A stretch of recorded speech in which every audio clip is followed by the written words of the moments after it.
तो आज के समय में हम कई सारी चीज़ों की प्रिंटिंग देखते हैं, जैसे कि बुक्स की, न्यूज़पेपर्स की, मैगजीन्स की, पोस्टर्स की। इनफैक्ट हर वो चीज़ जो कि पेपर पर छपती है उसी को तो हम प्रिंटिंग कहते हैं। तो हम कह सकते हैं प्रिंटिंग इज द मेथड और process to putting text and images on paper is called printing.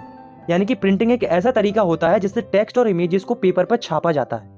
तो इस चैप्टर में हम इसी प्रिंटिंग के बारे में पढ़ेंगे कि पहले के टाइम पर ये प्रिंटिंग किस तरीके से होती थी और ये प्रिंटिंग समय के साथ साथ किस तरीके से एडवांस होती है। तो चलिए स्टार्ट करते हैं हिस्ट्री के एक अमेजिंग चैप्टर को जिसका नाम है print culture and the modern world.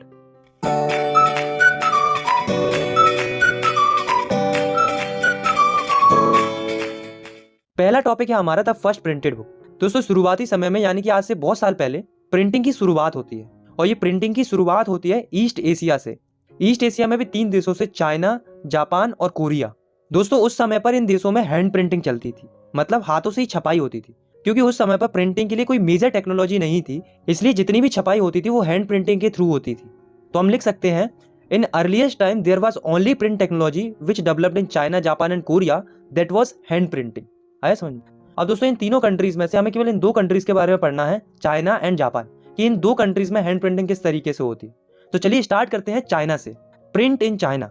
दोस्तों चाइना में प्रिंटिंग स्टार्ट होती है 594 एडी से। उस समय पर चाइना में प्रिंटिंग के लिए एक मेथड इस्तेमाल किया जाता था जो कि था wood block printing. Wood block printing hand printing ही थी क्योंकि इसे मैनुअली किया जाता था। तो ये क्या होती थी चलिए जानते हैं। तो would block printing was a technique of printing text and images on paper bye rubbing of inked surface of wooden block. मतलब वुड ब्लॉक प्रिंटिंग एक ऐसी तकनीक होती थी जिसमें पेपर को एक वुडन ब्लॉक पर रब किया जाता था जिस पर इंक लगी होती थी, जिससे जो कुछ भी वुडन ब्लॉक पर पैटर्न होता था वो पेपर पर छप जाता था, जैसा कि आप इन इमेजेस में देख सकते हो। लेकिन दोस्तों इस मेथड में एक प्रॉब्लम थी कि जो कुछ भी पेपर पर छपता था वो पेपर की दूसरी साइड भी छप जाता था। इसके पीछे रीजन था क्योंकि उस समय के जो पेपर होते थे वो काफी ज्यादा थिन और पोरस होते थे, जिस वजह से इंक दोनों साइड चली जाती थी और पेपर का इस्तेमाल केवल एक ही तरफ हो पाता था। इसलिए उस समय पर जितनी भी बुक्स छपती थी वो अकॉर्डियन स्टाइल में छपती थी, मतलब एक तरफ ही छपती थी, जैसा कि आप इस इमेज में देख सकते हो। इस तरह की बुक्स को अकॉर्डियन बुक्स बोला जाता था। अब सवाल ये उठता है कि चाइना में बुक्स की जरूरत क्या थी, आखिर चाइना में बुक्स प्रिंट क्यों हो रही थी।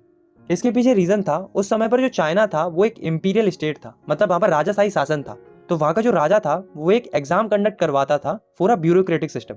मतलब वहां एक ब्यूरोक्रेटिक सिस्टम चलता था, उसके एंट्रेंस के लिए एक एग्जाम होता था। जैसे हमारे इंडिया में यूपीएससी के लिए एग्जाम होता है ना, ठीक उसी तरीके से वहां पर भी एग्जाम होता था ब्यूरोक्रेटिक जॉब्स के लिए। तो बहुत सारे चाइनीज एस्पिरेंट इस एग्जाम के लिए पढ़ाई करते थे और ऑब्वियस ही बात है जब वो पढ़ाई करते थे तो उसके लिए उन्हें टेक्स्ट बुक की जरूरत होती थी। इसलिए जो है चाइना में बहुत ही vast number of printed materials का छपना स्टार्ट हो गया था और 16 सेंचुरी तक आते आते जैसे जैसे नंबर ऑफ एस्पिरेंट्स बढ़ते गए वैसे वैसे चाइना में प्रिंटेड मटेरियल्स का छपना और ज्यादा बढ़ता गया। धीरे धीरे 17वीं सेंचुरी तक आते आते चाइना में अर्बन कल्चर बूम करने लगता है, यानी कि शहरीकरण होने लगता है। मतलब गांव के लोग शहरों की तरफ पढ़ने लगते हैं, जिस वजह से प्रिंट चाइना में और भी ज्यादा डाइवर्सिफाइड हो जाता है। प्रिंट का इस्तेमाल केवल स्कॉलर ऑफिशियल्स ही नहीं कर रहे थे, बल्कि कई सारे मर्चेंट्स ने भी ट्रेड इंफॉर्मेशन को कलेक्ट करने के लिए भी प्रिंट का इस्तेमाल करना शुरू कर दिया था। और जैसे जैसे समय निकलता गया वैसे वैसे चाइनीज लोगों का रीडिंग में भी इंटरेस्ट बढ़ने लगा था। अब जो रीडिंग थी वो एक शौक बन गया था, यानी कि एक लेसर एक्टिविटी बन गई थी।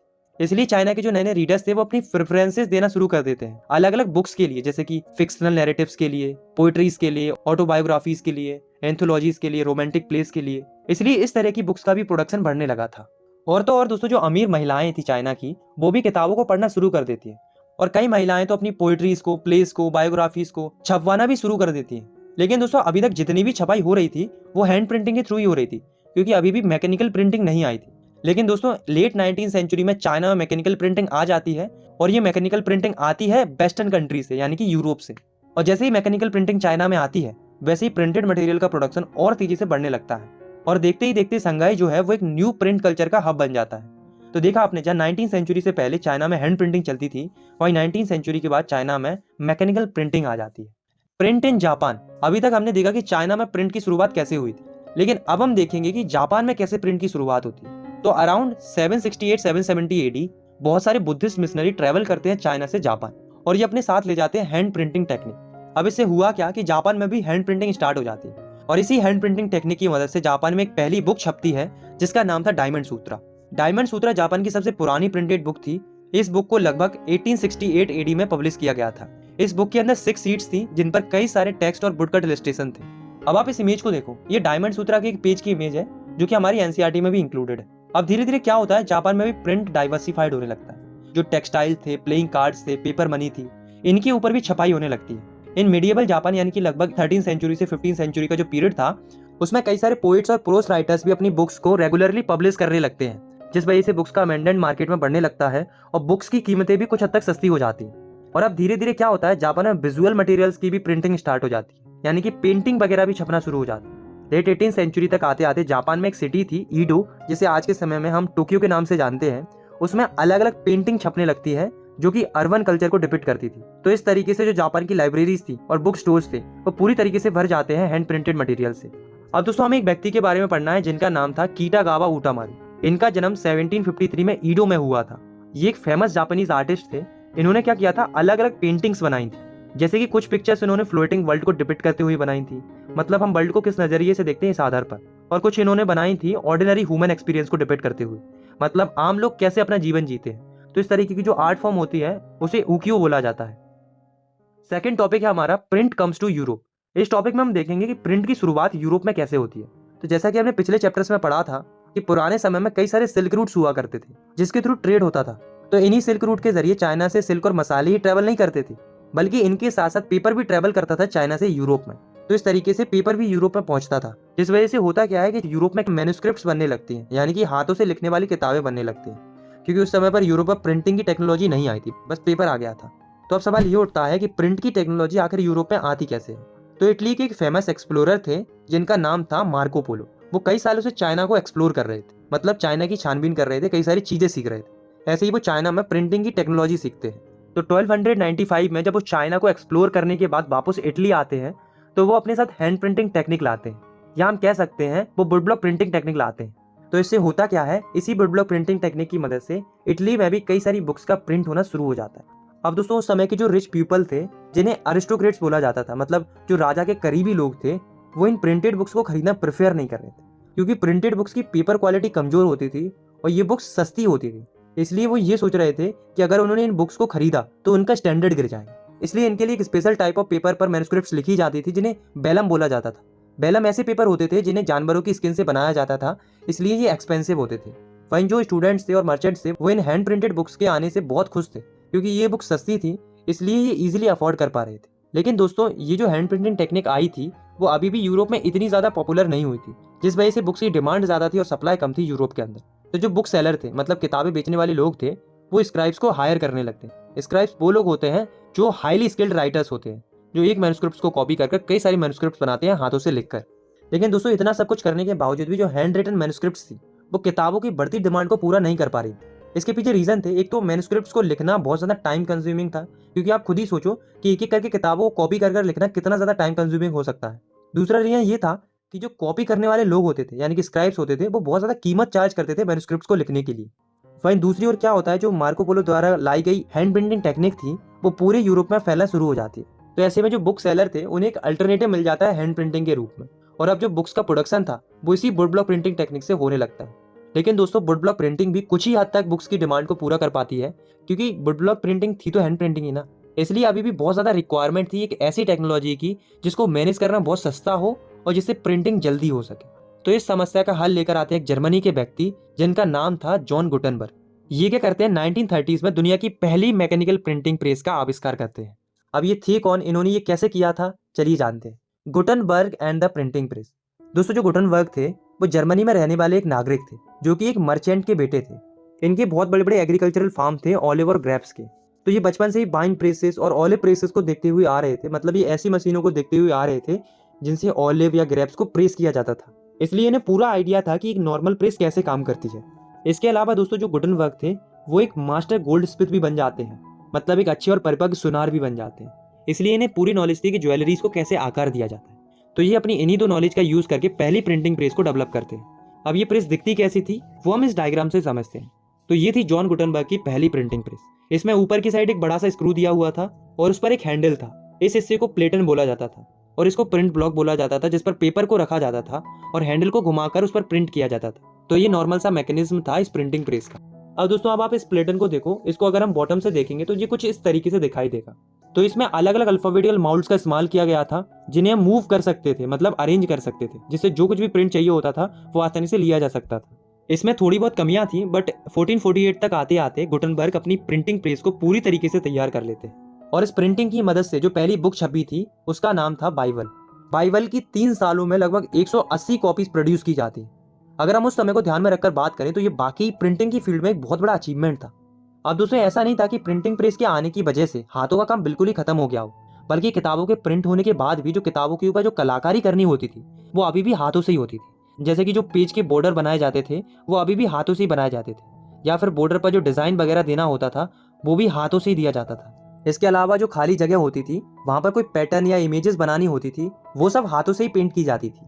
1550 तक आते आते जो प्रिंटिंग प्रेस की टेक्नोलॉजी थी वो धीरे धीरे पूरे यूरोप में फैल जाती है। इससे होता क्या है कि बुक्स का प्रोडक्शन बूम कर जाता है। मतलब जब मिड 15 सेंचुरी में बुक्स का प्रोडक्शन 20 मिलियन था, बाई मिड 16 सेंचुरी तक आते आते बुक्स का प्रोडक्शन 200 मिलियन हो जाता है। तो ये जो शिफ्ट हुआ था हैंड प्रिंटिंग से मैकेनिकल प्रिंटिंग में, इसी को बोला जाता है प्रिंट रेवोल्यूशन। मतलब मैकेनिकल प्रिंटिंग के आने के बाद प्रिंट रेवोल्यूशन की शुरुआत हो चुकी थी। थर्ड टॉपिक है हमारा the print revolution and its impact. मतलब इस टॉपिक में हम जानेंगे कि जो प्रिंट रेवोल्यूशन आया था उससे सोसाइटी के ऊपर क्या इम्पैक्ट पड़ा। A new reading public. दोस्तों अगर हम पुराने समय की बात करें यानी कि प्रिंट रेवोल्यूशन से पहले किताबें पढ़ने का अधिकार केवल अलाइट लोगों के पास होता था, मतलब राजाशाही या अमीर लोगों के पास होता था। इसके पीछे 2 रीजन थे। पहला कि उस समय पर यही लोग पढ़े लिखे होते थे, इसलिए यही लोग किताबों को समझ पाते थे। दूसरा, ये लोग काफी ज्यादा रिच होते थे, इसलिए ये इजिली अफोर्ड कर पाते थे इन किताबों को। वही जो कॉमन सिटीजन थे, मतलब आम लोग थे, वो एक तो बहुत कम पढ़े लिखे होते थे, मतलब इलिटरेट होते थे। दूसरा, ये लोग बहुत ज्यादा गरीब होते थे, इसलिए ये किताबों को अफोर्ड नहीं कर पाते थे। इसी कारण से ये लोग ओरल कल्चर को फॉलो करते थे, मतलब केवल सुनते थे। बड़ी बड़ी गैदरिंग्स वगैरह होती थी जिसमें एक व्यक्ति नरेट करता था और बाकी लोग केवल सुनते थे। लेकिन फिर क्या होता है, प्रिंट रेवोल्यूशन आता है जिस वजह से मार्केट में किताबों के दाम गिर जाते हैं। जिस वजह से होता क्या है कि जो कॉमन पीपल थे वो भी किताबों को इजिली अफोर्ड कर सकते थे। लेकिन अभी भी जो कॉमन लोग थे वो ये सोच रहे थे कि वो किताबों को क्यों खरीदे जब वो पढ़ी लिख नहीं सकते। तो इसके लिए जो पब्लिशर्स थे, मतलब जो किताबों को पब्लिश करते थे, वो ऐसी किताबें प्रोड्यूस करने लगते हैं जिसमें टेक्स्ट की बजाय ज्यादा से ज्यादा इमेजेस और पिक्चर्स का इस्तेमाल किया जाता था। इससे हुआ क्या कि जो कॉमन लोग थे वो भी इन किताबों को आसानी से समझ सकते थे, भले ही वो कम पढ़े लिखे ही क्यों ना हो। तो इससे होता क्या है कि न्यू रीडिंग पब्लिक इमर्ज होती है। मतलब जो हियरिंग पब्लिक थी वो ग्रेजुअली रीडिंग पब्लिक में चेंज हो जाती है। Religious debate and the fear of print. दोस्तों प्रिंट के आने की वजह से कोई भी व्यक्ति अपने आइडियाज को कई लोगों के बीच में सर्कुलेट कर सकता था, मतलब अपने विचारों को कई लोगों तक पहुंचा सकता था। इससे बहुत से लोग खुश थे, लेकिन कई लोगों को डर भी था। उन्हें इस बात का डर था कि कहीं उन्होंने प्रिंट को कंट्रोल नहीं किया कि क्या प्रिंट होना चाहिए क्या प्रिंट नहीं होना चाहिए, तो कहीं ऐसा ना हो कि प्रिंट की वजह से कोई रिवेलियस और इररिलीजियस थॉट स्प्रेड ना हो जाए। मतलब सोसाइटी में ऐसे थॉट्स ना फैल जाएं जिनसे लोग अथॉरिटीज के अगेंस्ट में जाकर उन्हें अपोज या क्रिटिसाइज करने लगे। बेसिकली कोई ऐसी चीज प्रिंट ना हो जाए जो कि बाद में जाकर विवाद का मुद्दा बन जाए। लेकिन इन लोगों को जिस बात का डर था होता वही है। होता क्या है, 1517 में एक व्यक्ति थे जिनका नाम था मार्टिन लूथर, जो कि एक रिलीजियस रिफॉर्मर थे। तो ये क्या करते हैं, ये 95 थीसिस लिखते हैं।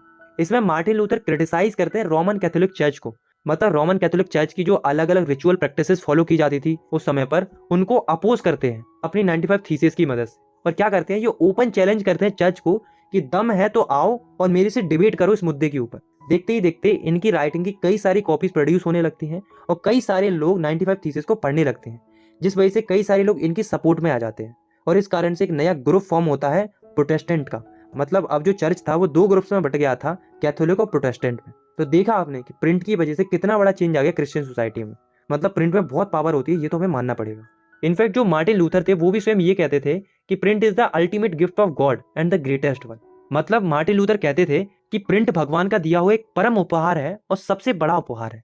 Print and dissent. दोस्तों प्रिंट की वजह से क्या होता है कि जो कम पढ़े लिखे लोग होते थे वो जब धार्मिक किताबों को पढ़ते थे तो वे इन किताबों के मैसेजेस को गलत तरीके से इंटरप्रेट कर लेते थे। मतलब उन किताबों के मैसेज को सही ढंग से नहीं समझ पाते थे और कुछ भी गलत छपवा देते थे, क्योंकि तब कोई भी सेंसरशिप नहीं लगी थी, तब कोई भी कुछ भी चीज छाप सकता था। ऐसे ही एक व्यक्ति की कहानी है जिनका नाम था मोनेक्यू।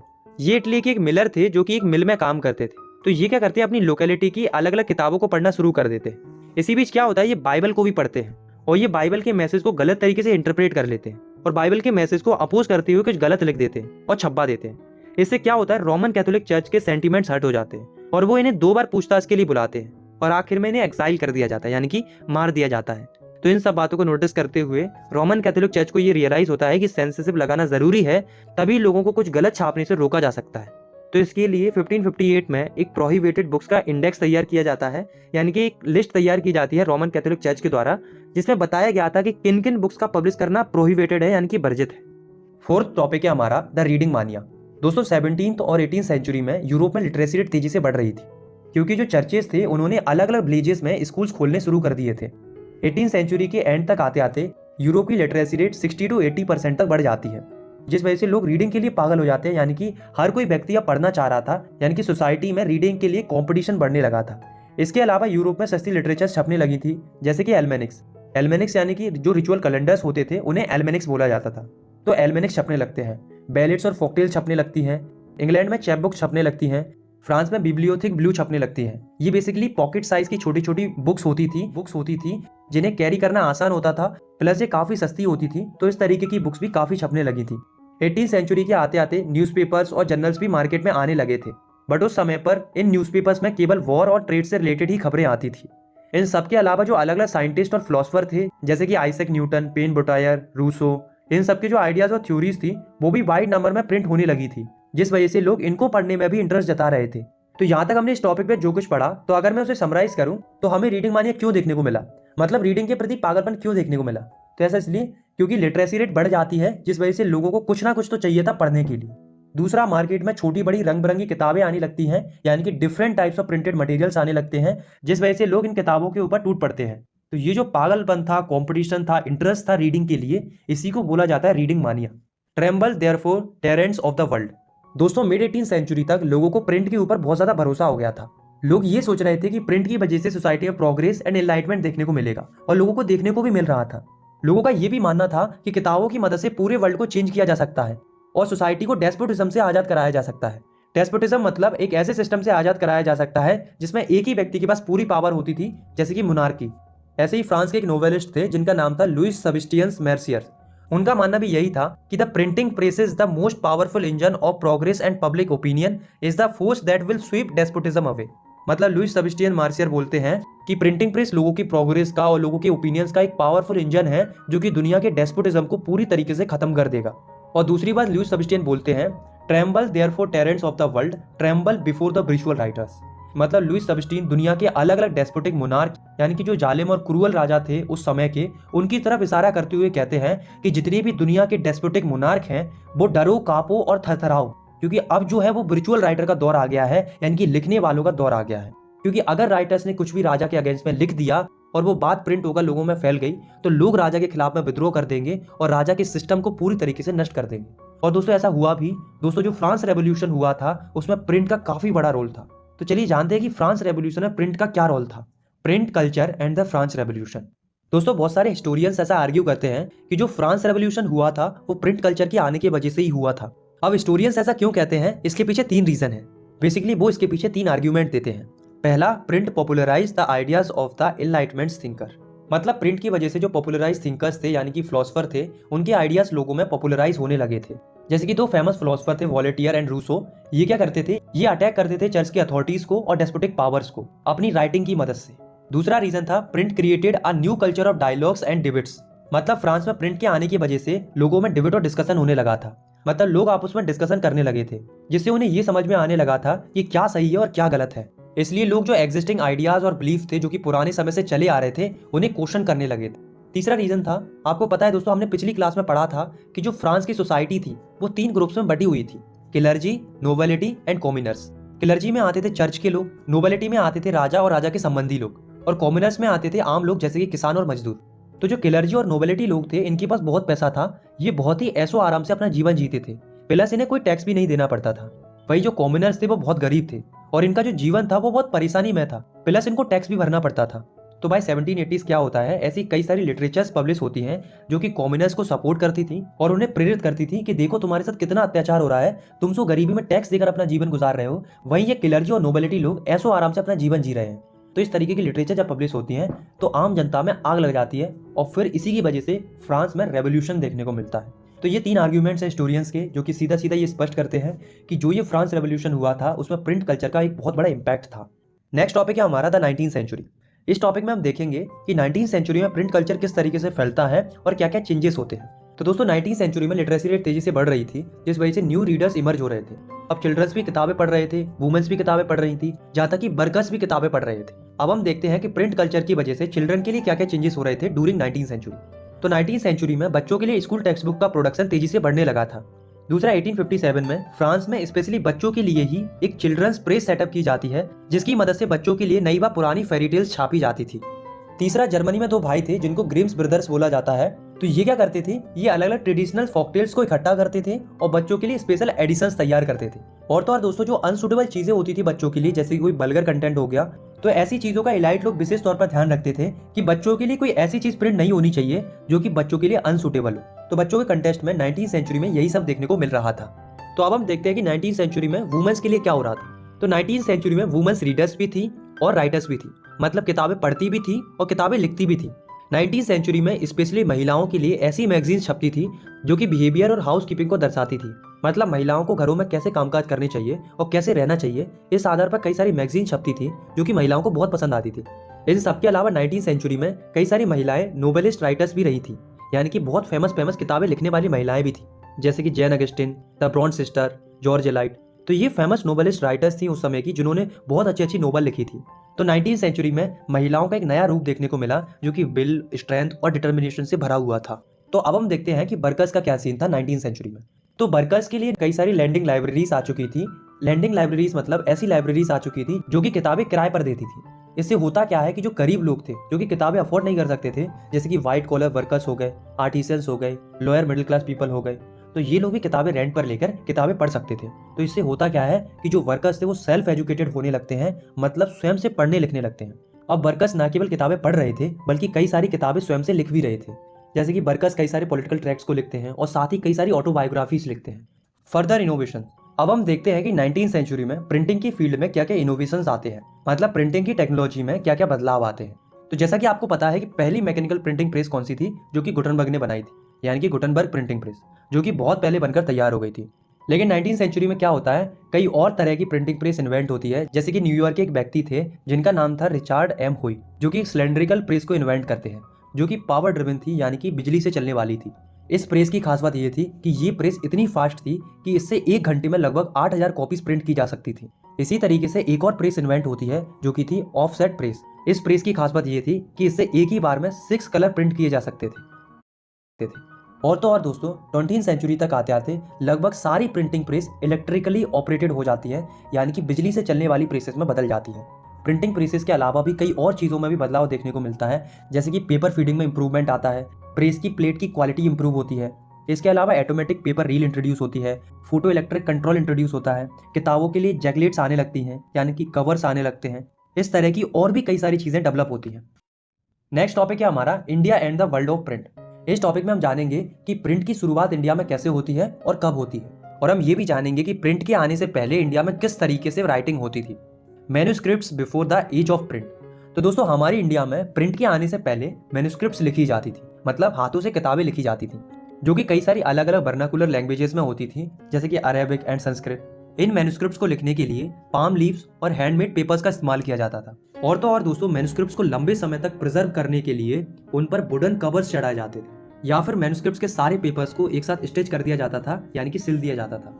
पर दोस्तों, इंडिया की जो मैन्युस्क्रिप्ट्स होती थी उनमें कई सारी कमियां भी थी, यानी कि कई सारी लिमिटेशंस भी थी, जैसे कि मैन्युस्क्रिप्ट्स बहुत ज़्यादा एक्सपेंसिव होती थी, प्लस बहुत ज़्यादा फर्गाइल होती थी, यानी कि बहुत ज़्यादा नाजुक होती थी, इसलिए इन्हें संभालना बड़ा मुश्किल होता था। दूसरी लिमिटेशन ये थी कि इन मैन्युस्क्रिप्ट्स को समझना और पढ़ना हर किसी के लिए आसान नहीं होता था, क्योंकि इन्हें डिफरेंट स्क्राइब्स के द्वारा डिफरेंट स्टाइल में लिखा जाता था। तो ये कुछ लिमिटेशंस थी मैन्युस्क्रिप्ट्स की, जिस वजह से मैन्युस्क्रिप्ट्स का कंसेप्ट तब तक चलता है जब तक इंडिया में प्रिंटिंग प्रेस नहीं आई थी।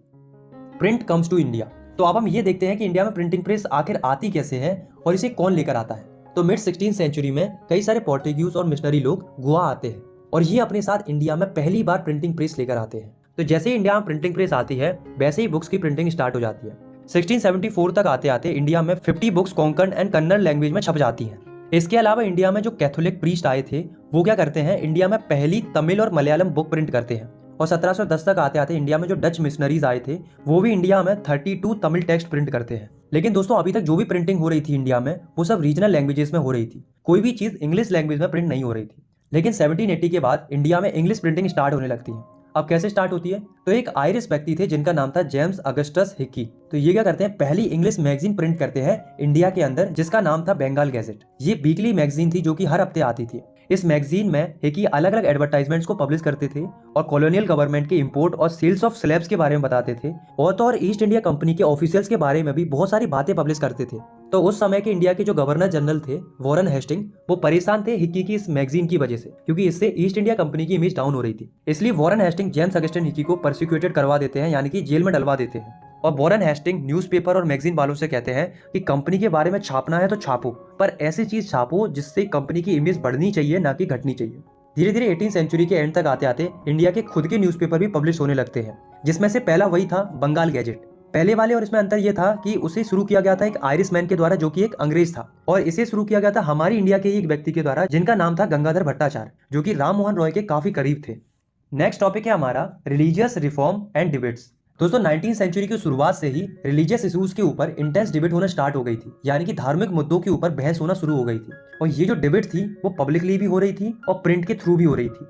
और जैसा कि आप सभी को पता है कि प्रिंट मटेरियल और न्यूज़पेपर आइडियाज को स्प्रेड करने के लिए एक बहुत अच्छा मीडियम है, इसलिए बड़ी तादाद में कई सारे लोग पार्टिसिपेट करने लगे थे पब्लिक डिस्कशंस में और अपने आइडियाज को और व्यूज को एक्सप्रेस करने लगे थे, जिस वजह से कई सारे सोशल एंड रिलीजियस इश्यूज के ऊपर बड़ी बड़ी कंट्रोवर्सीज होने लगी थी, यानी कि विवाद होने लगा था। जैसे कि विडो इमोलेशन के ऊपर, यानी कि सती प्रथा के ऊपर। विडो इमोलेशन का मतलब पुराने समय में एक सिस्टम चलता था जिसमें अगर किसी महिला का पति मर जाता था तो उसकी पत्नी भी सुसाइड कर लेती थी उसकी चिता पर जलकर। ऐसे एक सिस्टम चलता था मोनोथिज्म का, यानी कि जिसमें लोगों का मानना ये था कि एक ही भगवान है। तो इस तरीके के जो अलग अलग सोशल और रिलीजियस टॉपिक थे, इनके ऊपर कंट्रोवर्सीज हो रही थी, यानी कि विवाद हो रहा था। कई सारे रिफॉर्मर्स का मानना ये था कि ये सब जो हो रहा है वो सही हो रहा है, और कई सारे रिफॉर्मर्स ये मान रहे थे कि ये सब जो हो रहा है वो गलत हो रहा है। तो इस तरीके से आपस में डिबेट हो रही थी। तो ये जो रिफॉर्मर्स थे वो अपने आइडियाज को और बिलीव्स को बड़ी तादाद में पहुंचाने के लिए रोज प्रिंट करते थे, और वो भी वर्नाकुलर लैंग्वेज में प्रिंट करते थे, यानी कि लोकल लैंग्वेज में प्रिंट करते थे, ताकि ज्यादा से ज्यादा लोग पढ़ पाएं। अब क्या प्रिंट करते थे चलिए जानते हैं। तो जो राम मोहन रॉय थे वो पब्लिश करते थे एक वीकली न्यूज़पेपर जिसका नाम था संवाद कौमुदी, जिसके थ्रू वो सती प्रथा के सिस्टम को अबॉलिश करने के लिए कैंपेन चलाते थे अपने इस न्यूज़पेपर के थ्रू। तो कई सारे हिंदू बिलीफ के लोग जो कि ये मानते थे कि सती प्रथा का सिस्टम सही है, वो इन्हें अपोज करने के लिए 1821 में एक न्यूज़पेपर चालू करते हैं जिसका नाम था समाचार चंद्रिका, जिसके थ्रू वो अपोज करते थे राम मोहन रॉय के इस ओपिनियन को। ऐसे ही 1822 में दो पर्शियन न्यूज़पेपर भी पब्लिश होना शुरू हो गए थे, जिसमें से पहला था जामी जहान नामा और दूसरा था सारसुल अकबर। सिमिलरली 1822 में ही एक गुजरात न्यूज़पेपर भी अपीयर होने लगा था जिसका नाम था बॉम्बे समाचार। अब हम देखते हैं कि मुस्लिम लोगों में प्रिंट की क्या भूमिका थी, यानी कि role of print among Muslim people in 19वीं सेंचुरी।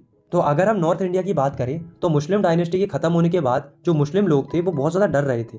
किससे डर रहे थे? कॉलोनियल गवर्नमेंट से, क्योंकि मुस्लिम्स को लग रहा था कि कहीं कॉलोनियल गवर्नमेंट उनका कन्वर्जन ना करा दे, यानी कि धर्म ना बदलवा दे, उन्हें मुस्लिम से क्रिश्चियन ना बना दे। इसलिए मुस्लिम जो है वो डर रहे थे। तो जो मुस्लिम उलेमास थे, यानी कि मुस्लिम धर्म के जो प्रचार करता थे, वो क्या करते हैं, उर्दू और पर्शियन लैंग्वेज में कई सारी होली स्क्रिप्चर्स का संवाद छापते हैं, कई सारे रिलीजियस न्यूज़पेपर छापते हैं, ताकि मुस्लिम लोग अपने धर्म के प्रति जागरूक रह सकें और उन पर कॉलोनियल गवर्नमेंट का इन्फ्लुएंस ना हो सके। और तो और दोस्तों, वहीं दूसरी ओर मुस्लिम्स एक ऑर्गेनाइजेशन भी स्टार्ट करते हैं जिसका नाम था दुईबिन सेमिनरी। इसके थ्रू ये कई सारे फतवा जारी करते थे, यानी कि ऑर्डर जारी करते थे, और मुस्लिम लोगों को गाइड करते थे एवरीडे लाइफ में, और साथ ही मुस्लिम लोगों को इस्लामिक डॉक्ट्रिन्स की मीनिंग भी एक्सप्लेन करते थे, ताकि मुस्लिम लोग इस्लाम के अलावा किसी अन्य धर्म की तरफ आकर्षित ना हो। अब हम देखते हैं कि हिंदू लोगों में प्रिंट की क्या भूमिका थी, role of print among Hindus people in 19वीं सेंचुरी। तो प्रिंट के पॉपुलर होने के बाद हिंदू लोगों ने भी कई सारी रिलीजियस बुक्स को पढ़ना स्टार्ट कर दिया था। मार्केट में बहुत सारी हिंदू रिलीजियस बुक्स प्रिंट होने लगी थी, वो भी वर्नाकुलर लैंग्वेज में, यानी कि लोकल लैंग्वेज में। जैसे कि 1810 में कलकत्ता में तुलसीदास जी की रामचरितमानस का पहला प्रिंटेड एडिशन प्रिंट होता है, जो कि अवधी लैंग्वेज में था। इसके अलावा 1880s के बाद से कई सारे रिलीजियस टेक्स्ट के ऊपर कई सारे चीफ लिथोग्राफिक एडिशंस आने लगते हैं। ये बहुत ही ब्यूटीफुली डिजाइन होते थे, प्लस ये बहुत सस्ते होते थे, तो कई सारे लोग इन्हें खरीद रहे थे। और तो और दोस्तों, इंडिया में अलग अलग जगहों पर प्रिंटिंग प्रेस सेटअप होने लगी थी, जो कि मुख्य रूप से रिलीजियस टेक्स्ट पर ओरिएंटेड थी, मतलब मुख्य रूप से धार्मिक किताबें ही प्रिंट करती थी। जैसे कि नवल किशोर प्रेस जो कि लखनऊ में सेटअप की गई थी, और श्री वेंकटेश्वर प्रेस जो कि बॉम्बे में सेटअप की गई थी। इस तरह की कई सारी प्रेस सेटअप होने लगती हैं, जिस वजह से जो रिलीजियस टेक्स्ट थे वो वाइडर ऑडियंस तक पहुंचने लगते हैं, और लोगों के बीच में रिलीजन से रिलेटेड मुद्दों पर डिस्कशन, डिबेट्स और कंट्रोवर्सीज होने लगती हैं। और अगर हम दूसरे नजरिए से देखें तो प्रिंट की वजह से लोग एक दूसरे के साथ कनेक्ट भी हो रहे थे। तो कहने का मतलब ये है कि प्रिंट की वजह से कई लोगों के बीच में लड़ाई भी हो रही थी और कई लोगों के बीच में दोस्ती भी हो रही थी। 8th टॉपिक है हमारा न्यू फॉर्म ऑफ पब्लिकेशन। तो जैसा कि हमने देखा था कि यूरोप में समय के साथ साथ नई नई किताबें पब्लिश हो रही थी, ठीक उसी प्रकार से इंडिया में भी ना केवल रिलीजियस टेक्स्ट प्रिंट हो रहे थे, बल्कि और भी नई नई चीजें पब्लिश होना शुरू हो गई थी। डिफरेंट टाइप्स के प्रिंटेड मटेरियल्स आना शुरू हो गए थे। जैसे कि नोवेल्स आई पहले यूरोप में थी, लेकिन नोवेल्स का कल्चर धीरे धीरे इंडिया में भी आ गया था। अब नोवेल्स में छपता क्या था? तो नोवेल्स में छपता था लोगों का जीवन, उनके एक्सपीरियंसेस, उनके इमोशंस और उनके रिलेशंस।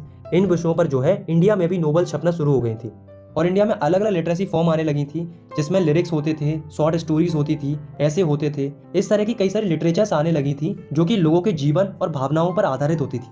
इसके अलावा विजुअल प्रिंटेड मटेरियल्स का आना शुरू हो गया था, यानी कि पेंटिंग्स का आना शुरू हो गया था, यानी कि बड़ी स्केल में पेंटिंग्स भी छपने लगी थी। पेंटिंग की खास बात ये थी कि कुछ लिखा भी नहीं होता था ना, तो भी लोग आसानी से समझ सकते थे। जैसे कि आप इस पेंटिंग को देखो, इसमें कुछ लिखा नहीं है, लेकिन फिर भी हमें समझ में आ रहा है कि ये एक गांव का सीन है। इसमें एक महिला चरखा चला रही है, ये चारपाई बना रहे हैं, यहाँ पर ये पानी भर रहे हैं। तो भले ही कुछ लिखा नहीं है, लेकिन फिर भी हमें समझ में आ रहा है। तो पेंटिंग्स के छपने की वजह से समझना आसान हो गया था। तो ऐसे ही व्यक्ति थे जिनका नाम था राजा रवि वर्मा, जो कि बहुत ही फेमस पेंटर थे उस समय के। तो अगर आप इनकी पेंटिंग को देखना चाहते हो तो आप देख सकते हो कि ये कितनी प्यारी प्यारी पेंटिंग्स बनाते थे। तो इनका बहुत ही प्रोमिनेंट रोल था इंडिया में पेंटिंग को डेवलप करने में। और तो और दोस्तों, उस समय पर इंडिया में कार्टून्स और कैरिकल्चर्स भी छपना शुरू हो गए थे। इनका इस्तेमाल उस समय पर किया जाता था सोशल और पॉलिटिकल इशूज पर कमेंट करने के लिए। तो देखा आपने कि इंडिया में किस तरीके से न्यू फॉर्म ऑफ पब्लिकेशन आया और इससे हमें रिलीजन का, ट्रेडिशंस का, पॉलिटिक्स का और सोसाइटी का एक नया शेप देखने को मिला। Women and print. धीरे धीरे इंडिया में महिलाओं के जीवन और उनके विचारों के बारे में लिखना शुरू हो गया था। स्पेशली जो मिडिल क्लास की महिलाएं थी, उन्होंने भी पढ़ना शुरू कर दिया था। जहाँ तक कि जो जर्नल्स थे, उन्होंने भी महिलाओं के बारे में छापना शुरू कर दिया था कि महिलाओं को पढ़ना कितना जरूरी है। कई सारे हिंदुओं का मानना यह था कि अगर कोई वुमन पढ़ लिख गई तो वो विधवा हो जाएगी, और कई सारे मुस्लिम्स का मानना यह था कि अगर किसी पढ़ी लिखी महिला ने उर्दू रोमांस को पढ़ना शुरू कर दिया तो वो करप्ट हो जाएगी, यानी कि चरित्रहीन हो जाएगी।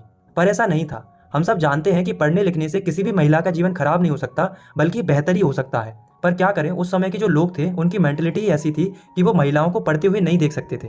पर दोस्तों, हमारे देश की महिलाएं कम थोड़ी ना थी। भले ही वो ओपनली नहीं पढ़ पाती थी, पर वो चोरी छुपे जरूर पढ़ती थी। ऐसे ही एक महिला थी जिनका नाम था राज सुंदरी देवी। इनको पढ़ने नहीं दिया जाता था, तो ये चोरी छुपे अपने बच्चों की किताबों से किचन में जाकर पढ़ती थी।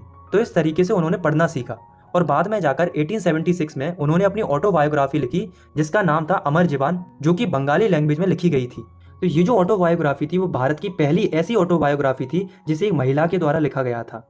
ऐसे ही एक महिला रिफॉर्मर थी जिनका नाम था कैलाशवासिनी देवी, जो कि अपनी राइटिंग की मदद से वुमेन्स के एक्सपीरियंसेस को दर्शाती थी कि महिलाओं को किस तरीके से कैद कर रखा जाता था, उन्हें कैसे इग्नोर किया जाता था, उन्हें कैसे लेबर की तरह काम कराया जाता था। इस तरह की कई सारी समस्याओं के बारे में वो बताती हैं।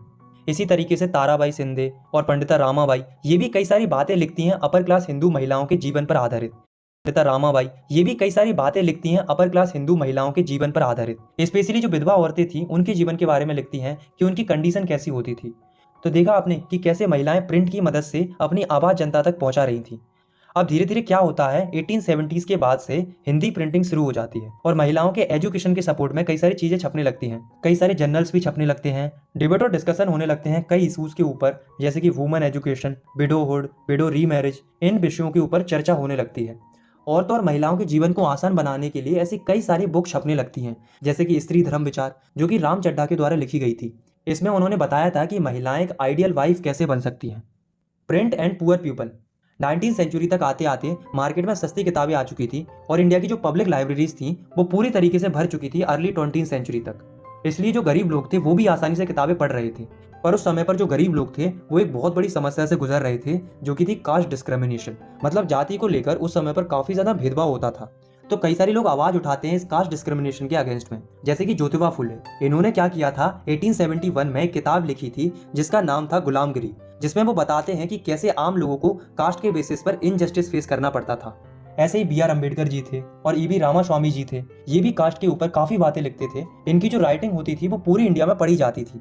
इसी तरीके से कानपुर के एक मिल वर्कर थे जिनका नाम था काशी बाबा। इन्होंने भी 1938 में एक किताब लिखी थी जिसका नाम था छोटे और बड़े का सवाल, जिसमें उन्होंने कास्ट और क्लास एक्सप्लॉयटेशन के बीच के लिंक को दर्शाया था। इन्हीं की तरह एक और कानपुर मिल वर्कर थे जो कि सुदर्शन चक्र नाम से कई सारी कविताएं लिखते थे, जिनके कलेक्शन को बोला गया सच्ची कविताएं। इसके अलावा कई सारी लाइब्रेरी सेटअप की जाती हैं बेंगलोर और बॉम्बे में। लास्ट टॉपिक है हमारा प्रिंट एंड सेंसरशिप। सेंसरशिप का मतलब होता है किसी भी चीज को सेंसर करना, मतलब किसी भी चीज को सप्रेस करना या पाबंदी लगाना। तो इस टॉपिक में हम देखेंगे कि प्रिंट के कंटेस्ट में क्या क्या सेंसरशिप लगाई गई थी, मतलब क्या छपना चाहिए क्या नहीं छपना चाहिए। तो बिफोर 1798 जो कॉलोनियल गवर्नमेंट थी वो इतना ज्यादा ध्यान नहीं दे रही थी प्रिंट सेंसरशिप को लेकर, क्योंकि तब उन्हें कोई अपोज करने वाला ही नहीं था। लेकिन धीरे धीरे क्या होता है कि जो इंग्लिश मैन थे, मतलब उस समय पर इंडिया में जो अंग्रेज रहते थे, वो क्रिटिसाइज करने लगते हैं कंपनीज को जो कि मिसरूल कर रही थी इंडिया में। तो कंपनी वालों को ये डर था कि कहीं इसी तरीके से क्रिटिसिज्म होता रहा तो कहीं ऐसा ना हो कि उनकी जो ट्रेड मोनोपोली है वो इंडिया में बर्बाद हो जाए। तो इसके लिए क्या होता है, by 1820 Kolkata supreme court regulations pass करता है प्रेस फ्रीडम को कंट्रोल करने के लिए, और साथ ही इंकरेज करता है ऐसे पब्लिकेशंस को जो कि ब्रिटिश कंपनीज के बारे में अच्छा छापते थे। फिर क्या होता है, 1835 में जो एडिटर थे इंग्लिश न्यूज़पेपर और वर्नाकुलर न्यूज़पेपर के, वो पेटिशन डालते हैं गवर्नमेंट जर्नल के लिए, मतलब एक फॉर्मल रिक्वेस्ट करते हैं कि हमें पहले की तरह फ्रीडम ऑफ प्रेस चाहिए, मतलब कोई भी कुछ भी छाप सकता है, कोई भी सेंसरशिप नहीं होनी चाहिए। तो उस समय के जो गवर्नर जनरल थे इंडिया के, वो थे बेंटिक, तो वो मान जाते हैं प्रेस लॉ को रिवाइज करने के लिए, मतलब पहले जैसा करने के लिए। तो थॉमस मैकाले जो कि एक ब्रिटिश ऑफिशियल थे, वो नए रूल्स बनाते हैं जिससे पहले जैसी फ्रीडम ऑफ प्रेस वापस आ जाती है, अब कोई भी कुछ भी छाप सकता था। इसके बाद क्या होता है, 1857 में एक बहुत बड़ा रिवॉल्ट होता है, और हम सभी जानते हैं कि 1857 का जो रिवॉल्ट था वो पहली लड़ाई थी जो कि हमने अंग्रेजों के खिलाफ में लड़ी थी। हाँ, ये वही लड़ाई थी जो कि महारानी लक्ष्मीबाई के द्वारा लड़ी गई थी। इसे हिंदी में 1857 की क्रांति बोला जाता है। तो इतने बड़े रिवॉल्ट की वजह से होता क्या है, फ्रीडम ऑफ प्रेस का एटीट्यूड ही चेंज हो जाता है। रिवॉल्ट के बाद वर्नाकुलर न्यूज़पेपर वाले अब नेशनलिस्ट बन गए थे, मतलब ऐसी चीजें प्रिंट करने लगे थे जिससे लोगों में देशभक्ति की भावना जगने लगी थी। तो ऐसे में जो कॉलोनियल गवर्नमेंट थी वो टेंशन में आ गई कि कुछ तो करना पड़ेगा। तो 1878 में एक वर्नाकुलर प्रेस एक्ट पास होता है जिसके तहत गवर्नमेंट नजर रखती थी वर्नाकुलर न्यूज़पेपर के ऊपर कि कुछ गलत प्रिंट तो नहीं हो रहा। अगर कोई न्यूज़पेपर ऐसी चीज प्रिंट करते हुए पाया जाता था जो कि कॉलोनियल गवर्नमेंट के अगेंस्ट में होती थी तो उसे पहले वार्निंग दी जाती थी, और वार्निंग के बावजूद भी अगर कोई नहीं मानता था तो उस पूरी न्यूज़पेपर प्रेस को ही सीज कर दिया जाता था। लेकिन दोस्तों, इतनी सेंसरशिप के बावजूद भी इंडिया में नेशनलिज्म से रिलेटेड आर्टिकल्स का प्रिंट होना बंद नहीं होता है। कई सारे लोग जेल जा रहे थे, कई सारे न्यूज़पेपर सीज हो रहे थे, लेकिन फिर भी प्रिंटिंग जारी थी क्योंकि लोगों में नेशनलिज्म की फीलिंग जग रही थी। 1907 में बाल गंगाधर तिलक एक आर्टिकल लिखते हैं केसरी न्यूज़पेपर में, जिसके चलते उन्हें जेल जाना पड़ता है। लेकिन दोस्तों, इस बात से पूरे देश में हड़कंप मच जाता है और प्रोटेस्ट होने लगते हैं। तो यहाँ पर हमारा ये चैप्टर खत्म होता है। इस चैप्टर से हमें क्या पता चला कि प्रिंट कल्चर की मदद से लोगों को एक नई आवाज़ मिली जिससे वो अपने व्यूज़ को जनता में पहुँचा पाए और अपनी हक की लड़ाई